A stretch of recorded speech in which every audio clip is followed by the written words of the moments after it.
जिजाऊंची जयंती आहे मित्रांनो। या सिंदखेड राजाला लाखो करोडो त्या ठिकाणी लोक येणार आहेत, पण अतिशय दुःखात अंतकरणाने मला सांगावं लागतंय की उद्या आमच्या जिजाऊंची जयंती आहे आणि या जिजाऊचा लेख या हरामखोरांनी मारून टाकलेला आहे। या जिजाऊची लेख वैभवी या ठिकाणी येऊन रडत आहे की माझ्या बापाला न्याय द्या।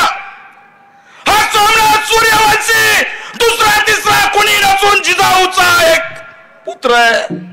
आज या जिजाऊच्या लेकरांचं अस्तित्व या महाराष्ट्रात धोक्यात आलेलं आहे आणि या जिजाऊच्या लेकरांना संपवण्याचं काम ज्या बीड जिल्ह्यातल्या माजलेल्या टाग्यांनी केलं त्यांना गाडल्याशिवाय शांत बसणार नाही। हाचा संकल्प जिजाऊ जयंती निमित्त करायचा आहे।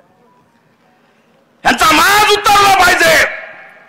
होय, आम्हाला माहित आहे की कोरोना गेला, पण या बीड मध्ये कोरोना जिवंत होता।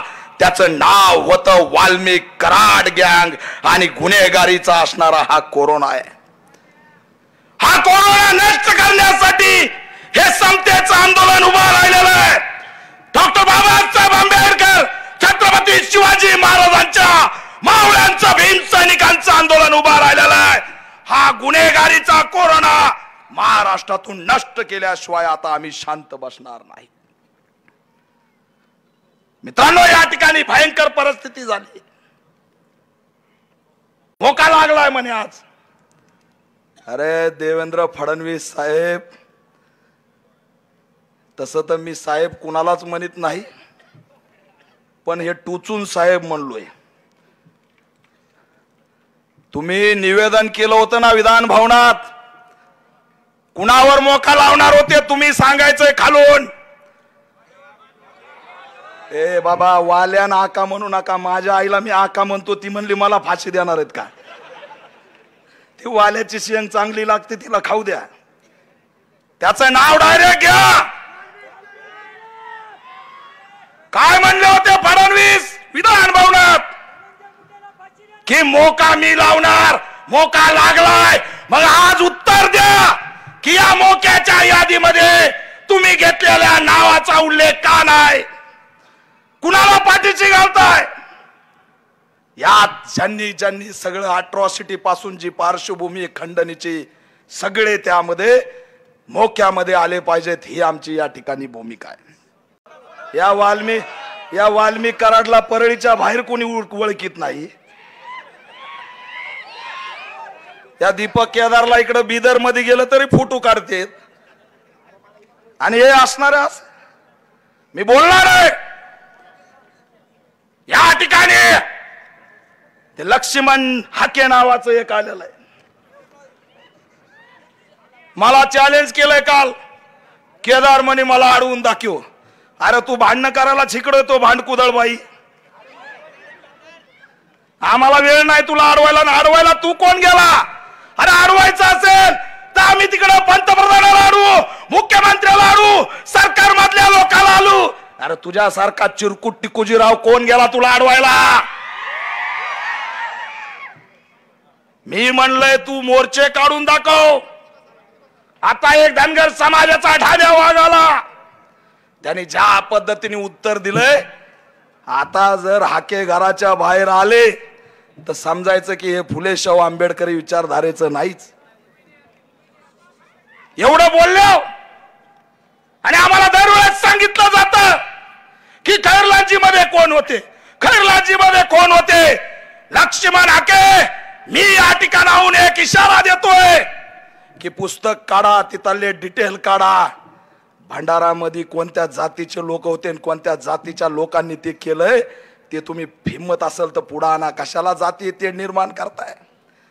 अरे या महाराष्ट्रात गुन्हा गोविंदानी राहू द्या, या महाराष्ट्राला गुन्हा गोविंदानी जगू द्या।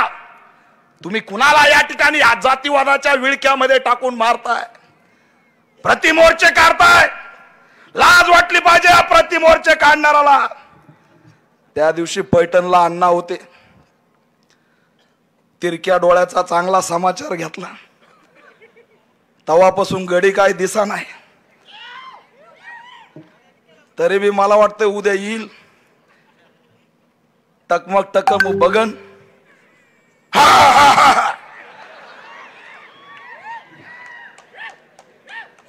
अरे कुठं बोलतो, काय बोलतो, लय अवघड आहे हो. म्हणजे मिळालं की पळालं, हे थांबलं पाहिजे. हे कलाकार बाईच आणले आमच्या अण्णाच्या मागे. अण्णा बी माफी मागू मागू परेशान झाले. बरं, अण्णाला 15 मिनिटाच्या आधीच काही लक्षात राहत नाही. ते म्हणतात मी गजनी झालोय, आणि अण्णाला जोडीदार असा भेटलाय तो म्हणतो मी पुष्पा आहे, झुकेगा नाही साला.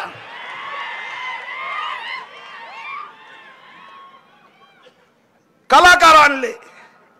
आता ज्योतिताईने लय विनम्र तुम्हाला आव्हान केलंय. या ज्योतिताईंचं आव्हान तुम्ही लक्षात घ्या.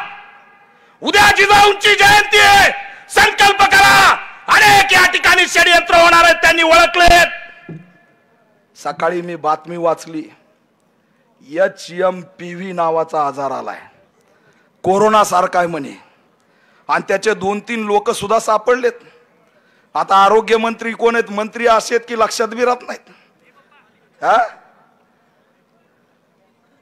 आता तुम्हाला सांगतो, हा मुद्दा भटकवण्यासाठी यांना जर आवरलं नाही, हे संतोष देशमुखचं आंदोलन, सोमनाथ सूर्यवंशीचं आंदोलन जर का यांना आवरलं नाही, तर हे पुन्हा लॉकडाऊन आणि हा नवा कोरोना आणल्याशिवाय राहणार नाही. ते एवढं असणार आहे, या ठिकाणी लक्षात ठेवा. प्रतिमोर्चा आम्ही उधळून लावले, त्यांना कळालं की हे सहन करणार नाहीत. मला प्रश्न असा पडलाय, राग काय आहे ना, कुणाला यायचं ते येऊ द्या. ते 3.5 फुटाचं एक जण आहे बघा, त्यांनी आता हिंदू मुस्लिम लावायचा प्रयत्न सुरू केलाय.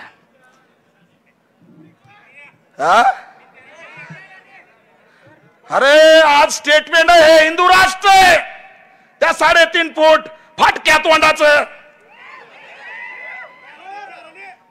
अरे आहे का हिंदू राष्ट्र आहे म्हणतायत, संविधान राष्ट्र आहे, हे आम्हाला मान्य आहे.